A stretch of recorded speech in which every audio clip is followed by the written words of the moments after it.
And welcome back here to Live Now from Fox. I'm Andrew Kraft. We do have some breaking news to get to. We're learning a major arrest was just made by the Department of Justice here regarding drug cartels and drug trafficking. This is quite the big kahuna here. So this is what we know, that the Justice Department just issued the following statement from Attorney General Merrick Garland on the arrests of alleged leaders of the Sinaloa cartel. Ismael Zambada Garcia, also known as El Mayo, and Joaquin Guzman Lopez. And you see their mugshots there before you. So, and we're learning, I want to put the statement up from Merrick Garland. Let's read it here as well. Garland says this: the Justice Department has taken into custody two additional alleged leaders of the Sinaloa cartel, one of the most violent and powerful drug trafficking organizations in the world.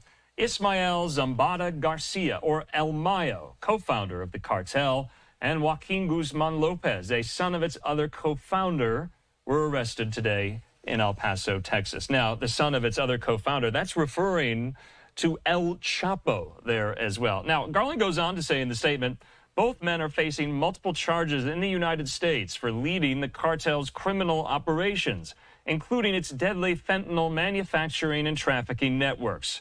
He goes on to say El Mayo and Guzman Lopez join a growing list of Sinaloa cartel leaders and associates who the Justice Department is holding accountable in the United States.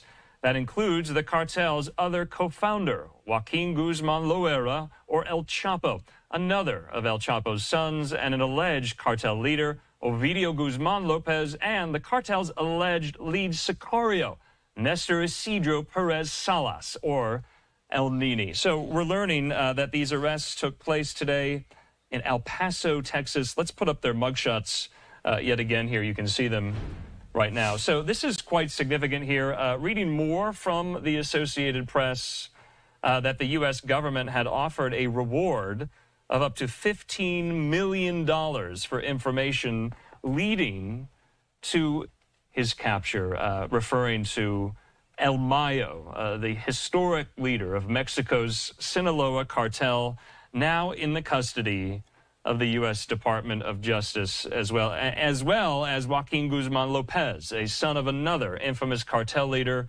being El Chapo. They were both arrested today by U.S. authorities in El Paso, Texas. So, like I said, this is quite something.